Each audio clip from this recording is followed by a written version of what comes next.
ಯಾರೆಲ್ಲ second PUC exam ಬರೀತೀರಿ ಅವರು ಈ ಒಂದು ವಿಡಿಯೋನ ದಯವಿಟ್ಟು ಮಿಸ್ ಮಾಡದೆ ನೋಡ್ರಿ. ಯಾಕಂತಂದರೆ ಎಕ್ಸಾಮ್ಗೆ ಒಂದೇ ಒಂದು ದಿನ ಐತಿ ಅನ್ನುವಾಗ ನಾವು ಯಾವ ರೀತಿ ಪ್ರಿಪೇರ್ ಆಗಬೇಕು ಅಂತೇಳಿ ಈ ಒಂದು ವಿಡಿಯೋ ನೋಡಿದರೆ ನಿಮಗೆ ಎಲ್ಲ ಡೀಟೇಲ್ ಆಗಿ ಅರ್ಥ ಆಗುತ್ತಾ.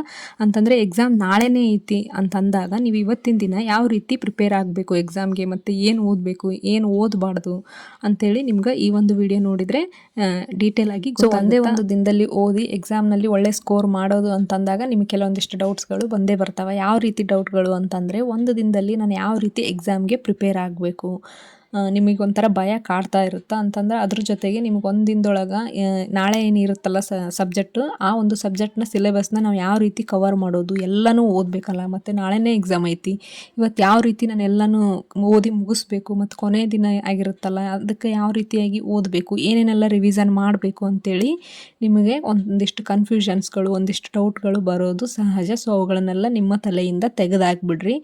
ಪೂರ್ತಿ ಸಿಲೆಬಸ್ನ ಓದಲೇಬೇಕು ಅಂತೇನಿಲ್ಲ. ಯಾಕಂತಂದರೆ ಇರೋ ಒಂದು ದಿನದೊಳಗೆ ನೀವು ಪೂರ್ತಿ ಸಿಲೆಬಸ್ನ ಓದ್ಕೊಂಡು ಕುಂತ್ರಿ ಅಂತಂದ್ರೆ ನಿಮಗೆ ಟೈಮ್ ಉಳಿಯೋಂಗಿಲ್ಲ. ಸೊ ಟೈಮ್ ಮ್ಯಾನೇಜ್ಮೆಂಟ್ ಕೂಡ ಭಾಳ ಇಂಪಾರ್ಟೆಂಟ್ ಆಗಿರುತ್ತೆ. ಸೊ ಅದಕ್ಕಾಗಿ ನೀವೇನು ಮಾಡಬೇಕು ಅಂತಂದ್ರೆ, ನಾಳೆನೇ ಪರೀಕ್ಷೆ ಇದೆ ಅಂತಂದಾಗ ನೀವೇನು ಓದಬೇಕು ಅಂತಂದಾಗ ನಾನು ಹೇಳುವಂಥ ಈ ಒಂದು ಟಿಪ್ಸ್ಗಳನ್ನು ಫಾಲೋ ಮಾಡಿದ್ರಿ ಅಂತಂದ್ರೆ ನೀವು ಒಂದೇ ದಿನದಲ್ಲಿ ಓದಿದರೂ ಕೂಡ ಒಳ್ಳೆಯ ಸ್ಕೋರನ್ನು ಮಾಡ್ಬೋದು. ಇದು ಯಾರಿಗೆ ಅಂತಂದ್ರೆ, ಯಾರೆಲ್ಲ ನೀವು ರೆಗ್ಯುಲರಾಗಿ ಕಾಲೇಜಿಗೆ ಹೋಗಿರಲ್ಲ, ಕೆಲವೊಬ್ಬರು ಪ್ರೈವೇಟ್ಸ್ ಕ್ಯಾಂಡಿಡೇಟ್ ಆಗಿರ್ತೀರಿ ಅಂತಂದರೆ ಪ್ರೈವೇಟ್ ಸ್ಟೂಡೆಂಟ್ಸ್ ಆಗಿರ್ತೀರಿ, ಡೈರೆಕ್ಟ್ ಎಕ್ಸಾಮ್ ಕಟ್ಟಿರ್ತೀರಿ. ಸೊ ಅವರಿಗೆ ಈ ಒಂದು ವಿಡಿಯೋ ಯೂಸ್ಫುಲ್ ಆಗುತ್ತೆ. ಸೊ ನಾ ಹೇಳುವಂಥ ಈ ಒಂದು ಟಿಪ್ಸ್ಗಳನ್ನು ಫಾಲೋ ಮಾಡಿರಿ.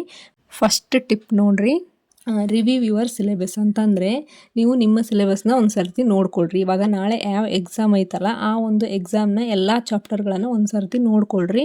ಆ ಚಾಪ್ಟರ್ಗಳಲ್ಲಿ ಇಂಪಾರ್ಟೆಂಟ್ ಚಾಪ್ಟರ್ ಯಾವುವು ಅಂತ ನೋಡ್ಕೊಳ್ರಿ.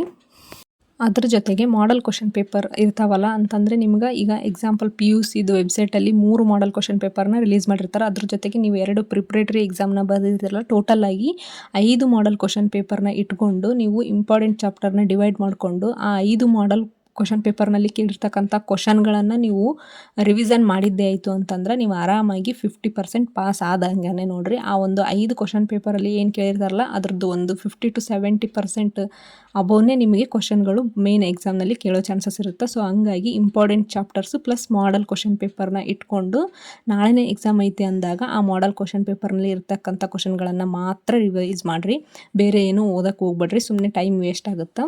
ಸೆಕೆಂಡ್ ಟಿಪ್, ಇವಾಗ ಮಾಡೆಲ್ ಕ್ವಶನ್ ಪೇಪರ್ ಅಂತ ನಾನು ಹೇಳಿದ್ನಲ್ಲ, ಮಾಡೆಲ್ ಕ್ವಶನ್ ಪೇಪರಲ್ಲಿ ಕೂಡ ನಿಮಗೆ ಕೆಲವೊಂದಿಷ್ಟು ಟಫೆಸ್ಟ್ ಕ್ವಶನ್ಗಳು ಸಿಗ್ತಾವೆ. ಅಂತಂದರೆ ನೀವು ಅವಾಗ ಏನು ಮಾಡಬೇಕು ಅಂತಂದ್ರೆ, ರೀಡ್ ಈಸಿ ಪೋರ್ಷನ್ ಫಸ್ಟ್. ಅಂತಂದರೆ ನಿಮಗೆ ಮಾಡೆಲ್ ಕ್ವಶನ್ ಪೇಪರ್ ಏನು 5 ಇಟ್ಕೊಂಡಿರ್ತೀರಲ್ಲ ಆ ಒಂದು ಮಾಡೆಲ್ ಕ್ವಶನ್ ಪೇಪರಲ್ಲಿ ಯಾವ ಪ್ರಶ್ನೆಗಳು ಈಸಿ ಇರ್ತಾವಲ್ಲ ಅವುಗಳನ್ನು ನೀವು ಫಸ್ಟ್ ಓದ್ಬಿಡ್ರಿ. ಹಾರ್ಡ್ ವರ್ಕ್ ಮಾಡೋಕ್ಕೆ ಹೋಗ್ಬೇಡ್ರಿ, ಸ್ಮಾರ್ಟ್ ವರ್ಕ್ ಮಾಡಿರಿ. ಯಾವ ರೀತಿ ಅಂತಂದ್ರೆ ನೀವು ಈಸಿ ಕ್ವಶನನ್ನು ಫಸ್ಟ್ ಓದೋದ್ರಿಂದ ನಿಮಗೆ ಟೈಮ್ ಸೇವ್ ಆಗುತ್ತಾ.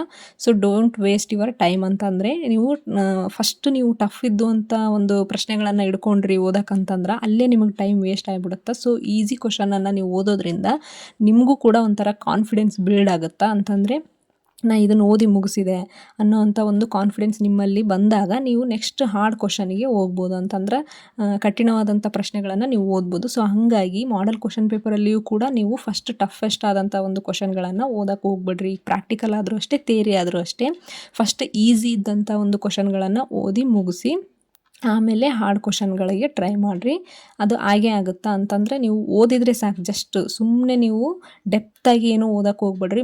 ಏನಿರುತ್ತಲ್ಲ ಕ್ವಶನ್ ಆನ್ಸರ್ ಅದನ್ನು ಸುಮ್ಮನೆ ಓದ್ತಾ ಹೋಗ್ರಿ. ಆ ಓದ್ತಾ ಹೋಗಿದ್ದು ನಿಮ್ಮ ತಲೆಯಾಗ ಇದ್ದೇ ಇರುತ್ತದು. ಆವಾಗ ಮಾತ್ರ ನಿಮಗೆ ಒಳ್ಳೆ ರೀತಿಯಾಗಿ ಎಕ್ಸಾಮ್ ಬರೆಯೋಕ್ಕೆ ಸಾಧ್ಯ ಆಗುತ್ತೆ. ಸೊ ಹಾಗಾಗಿ ಫಸ್ಟ್ ಈಸಿ ಇದ್ದದ್ದನ್ನು ಓದ್ರಿ, ಆಮೇಲೆ ಟಫ್ ಇದ್ದದ್ದನ್ನು ಓದ್ರಿ. ನೆಕ್ಸ್ಟ್ ಏನು ಮಾಡಿರಿ ಅಂತಂದ್ರೆ, ನೆಕ್ಸ್ಟ್ ಟಿಪ್ಪು ಫಾರ್ಮುಲಾ ಆ್ಯಂಡ್ ಫಾರ್ಮೇಟನ್ನು ಪ್ರಾಕ್ಟೀಸ್ ಮಾಡೋದಾಗಿರುತ್ತೆ. ಸೊ ಇದು ಯಾವ ರೀತಿ ಅಂತಂದ್ರೆ, ನೀವೇನು ಮಾಡೆಲ್ ಕ್ವಶನ್ ಪೇಪರಲ್ಲಿ ನೋಡಿರ್ತೀರಲ್ಲ ಪ್ರಾಬ್ಲಮ್ಸ್, ಅವುಗಳ ಒಂದು ಫಾರ್ಮೇಟ್ ಆಗಿರ್ಬೋದು, ಫಾರ್ಮುಲಾ ಆಗಿರ್ಬೋದು, ನೀವು ಅವುಗಳನ್ನು ಒಂದು ಸರ್ತಿ ಪ್ರಾಕ್ಟೀಸ್ ಮಾಡಿಬಿಡ್ರಿ. ಸೊ ನಿಮಗೆ ಕ್ಯಾಲ್ಕುಲೇಷನ್ ಮಾಡೋಕ್ಕೆ ಬರಲ್ಲಪ್ಪ ಅಂತ ಅನ್ನೋರು ಫಾರ್ಮೇಟನ್ನು 1-2 ಸಲ ಬುಕ್ ಒಳಗೆ ಹಾಕಿ ಪ್ರಾಕ್ಟೀಸ್ ಮಾಡ್ಕೊಂಬಿಡ್ರಿ. ಅದನ್ನು ನೀವು ಫಾರ್ಮೇಟನ್ನು ಹಾಕಿದರೂ ಕೂಡ ನಿಮಗೆ ಮಿನಿಮಮ್ ಮಾರ್ಕ್ಸ್ ಬಂದೇ ಬರ್ತಾವೆ. ಕ್ಯಾಲ್ಕುಲೇಷನ್ ರಾಂಗ್ ಇದ್ದರೂ ಕೂಡ ನಿಮಗೆ ಮಿನಿಮಮ್ ಮಾರ್ಕ್ಸ್ ಬಂದೇ ಬರ್ತಾವೆ. ನೆಕ್ಸ್ಟು ಮೇನ್ ಪಾಯಿಂಟ್ಸ್ ರಿವಿಷನ್ ಮಾಡಿರಿ. ಅಂತಂದರೆ ಇವಾಗ ಥಿಯರಿ ಕ್ವಶನ್ ಏನಿರ್ತಾವಲ್ಲ ಅದ್ರೊಳಗೆ ನಿಮಗೆ ಎಕ್ಸ್ಪ್ಲನೇಷನ್ ಮಾಡೋಕ್ಕೆ ಬರಲ್ಲ ಅಂತಂದ್ರೂ ಅದರೊಳಗೆ ಇರ್ತಕ್ಕಂಥ ಮೇನ್ ಪಾಯಿಂಟ್ಸ್ಗಳನ್ನು, ಇವಾಗ ಯಾವುದೋ ಒಂದು ಫೀಚರ್ಸ್ ಕೇಳಿ ಇನ್ನೂ ಒಂದು ಲಕ್ಷಣಗಳು ಕೇಳಿದ್ರು ಅಂತಂದ್ರೆ ಅವುಗಳನ್ನು ಎಕ್ಸ್ಪ್ಲೇನ್ ಮಾಡಬೇಕಾಗತ್ತೆ ನೀವು 4 ಇಲ್ಲ 5 ಮಾರ್ಕ್ಸಿಗೆ. ಸೊ ನೀವೇನು ಮಾಡಿರಿ, ಮೇನ್ ಪಾಯಿಂಟ್ಸ್ಗಳನ್ನು ನೆನ್ಪಿಟ್ಕೊಂಡ್ರಿ ಅಂತಂದ್ರೆ ನೀವು ಆರಾಮಾಗಿ ಒಳಗಡೆ ವಿವರಣೆಯಲ್ಲಿ ನೀವು ಏನಾದರೂ ಅದರ ರಿಲೇಟೆಡ್ ಬರೆದ್ರೂ ಕೂಡ ನಡೀತಿರುತ್ತೆ. ಸೊ ಹಾಗಾಗಿ ಮೇನ್ ಪಾಯಿಂಟ್ಸನ್ನು ಒಂದು ಸರ್ತಿ ನೋಡ್ಕೊಂಬಿಡ್ರಿ. ಸೊ ನೀವು ಇದನ್ನು ಯಾವಾಗ ಮಾಡಬೇಕು ಅಂತಂದ್ರೆ ನಾಳೆನೇ ಎಕ್ಸಾಮ್ ಐತಿ ಅಂದಾಗ ಇವತ್ತಿನ ದಿನ ನೀವು ಕಂಪಲ್ಸರಿಯಾಗಿ ಇದನ್ನು ಮಾಡಲೇಬೇಕು. ಅಂದಾಗ ಮಾತ್ರ ನಿಮಗೆ ಎಕ್ಸಾಮ್ನಲ್ಲಿ ಒಳ್ಳೆ ರೀತಿಯಾಗಿ ಬರೆಯೋದಕ್ಕೆ ಸಾಧ್ಯ ಆಗುತ್ತೆ. ಇನ್ನು ನೆಕ್ಸ್ಟು ಮೇನ್ ಟಿಪ್ ಏನಪ್ಪ ಅಂತಂದರೆ ಭಾಳಷ್ಟು ಸ್ಟೂಡೆಂಟ್ಸ್ಗಳಿಗೆ ಯಾವ ರೀತಿ ಅಂತಂದ್ರೆ ನಾಳೆ ಎಕ್ಸಾಮ್ ಐತಿ ಅಂದಾಗ ಒಂಥರ ಟೆನ್ಷನ್ ಮಾಡ್ಕೊಂಬಿಟ್ಟಿರ್ತಾರೆ. ಕೆಲವೊಬ್ಬ ಸ್ಟೂಡೆಂಟ್ಸ್ಗಳಿಗೆ ಭಾಳ ಭಯ ಆಗ್ತಾ ಇರುತ್ತೆ. ಸೊ ಆ ಥರ ಎಲ್ಲ ಮಾಡ್ಕೊಳಕ್ಕೆ ಹೋಗ್ಬಾರ್ದು. ಟೆನ್ಷನ್ ಮಾಡ್ಕೊಳೋದ್ರಿಂದ ಏನಾಗುತ್ತೆ ಅಂತಂದ್ರೆ ನಿಮ್ಮಲ್ಲಿ ನೀವೇನು ಓದಿರ್ತೀರಲ್ಲ ಇಷ್ಟು ದಿನ ಅದು ಕೂಡ ನೆನಪು ಹೋಗುವಂಥ ಚಾನ್ಸಸ್ ಇರುತ್ತೆ. ಅಂತಂದರೆ ನೀವು ನಾಳೆ ಎಕ್ಸಾಮ್ ಐತಿ ಅಂದಾಗ ಇವತ್ತೇ ನೀವು ಟೆನ್ಷನ್ ಮಾಡ್ಕೊಂಡ್ರಿ ಅಂತಂದ್ರೆ ಅದು ನಿಮ್ಮ ನಾಳೆ ಇರತಕ್ಕಂಥ ಎಕ್ಸಾಮಿನ ಮೇಲೆ ಕೆಟ್ಟ ಪರಿಣಾಮವನ್ನು ಬೀರೋ ಚಾನ್ಸಸ್ ಇರುತ್ತೆ. ಸೊ ಹಂಗಾಗಿ ಯಾವುದೇ ರೀತಿ ಭಯ ಪಟ್ಕೊಳಕ್ಕೆ ಹೋಗ್ಬೇಡ್ರಿ. ಸೊ ಯಾವುದೇ ರೀತಿ ಭಯ ಪಟ್ಕೊಳ್ಳಾರ್ದೆ, ಯಾವುದೇ ರೀತಿ ಟೆನ್ಷನ್ ಮಾಡ್ಕೊಳ್ಳಾರ್ದೆ ಯಾವ ರೀತಿ ಇರಬೇಕು ಅಂತ ಅನ್ನೋದಾಯ್ತಂತಂದರೆ self motivation is very important. ಅಂತಂದರೆ ನಿಮಗೆ ನೀವೇ ಮೋಟಿವೇಟನ್ನು ಮಾಡ್ಕೊಳ್ಳೋದು. ಅದು ಯಾವ ರೀತಿ ಅಂತಂದರೆ ನಾಳೆ ಎಕ್ಸಾಮ್ ಐತಿ ಅಂತಂದಾಗ ಇವತ್ತು ನಿಮ್ಮ ಮೈಂಡ್ ಸೆಟ್ ಯಾವ ರೀತಿ ಇರಬೇಕು ಅಂತಂದರೆ ನಾನು ಎಲ್ಲ ಓದಿನಿ ಮತ್ತು ನನಗೆಲ್ಲ ಗೊತ್ತು ಅನ್ನೋ ರೀತಿಯಾಗಿ ನಿಮ್ಮ ಒಂದು ಮೈಂಡ್ ಸೆಟ್ ಇರಬೇಕು. ಅದೇ ರೀತಿ ಇದು ನಾಳೆ ಎಕ್ಸಾಮಿಗೆ ಏನು ಬರೆಯೋಕ್ಕೆ ಹೋಗ್ತಿರ್ತೀರಲ್ಲ ಆ ಎಕ್ಸಾಮ್ ಹಾಲ್ನಲ್ಲಿ ಕುಂತಾಗೂ ಕೂಡ ನಿಮಗೆ ಹಾಗೆ ಮೈಂಡ್ ಸೆಟ್ ಇರಬೇಕು. ಅಂತಂದರೆ ನಾನೆಲ್ಲ ಓದಿನಿ ನನಗೆಲ್ಲ ಗೊತ್ತು ಅನ್ನೋವಂಥ ಒಂದು ಆತ್ಮವಿಶ್ವಾಸದಿಂದನೇ ನೀವು ಎಕ್ಸಾಮ್ ಹಾಲಿಗೆ ಹೋಗಿ ಅಲ್ಲಿ ಕುಂತ್ಕೋಬೇಕು. ಆವಾಗ ಮಾತ್ರ ನಿಮಗೆ ಎಕ್ಸಾಮನ್ನು ಒಂದು ಒಳ್ಳೆ ರೀತಿಯಲ್ಲಿ ಬರೆಯೋಕ್ಕೆ ಸಾಧ್ಯ ಆಗುತ್ತೆ. ನೀವೇನಾದರೂ ಭಯನ ಇಟ್ಕೊಂಡು ಏನೋ ಟೆನ್ಷನ್ ಇಟ್ಕೊಂಡು ಎಕ್ಸಾಮ್ ಹಾಲಿಗೆ ಹೋದ್ರಿ ಅಂತಂದ್ರೆ ನೀವು ಸರಿಯಾಗಿ ಎಕ್ಸಾಮ್ನ ಬರೆಯೋಕ್ಕಾಗಲ್ಲ.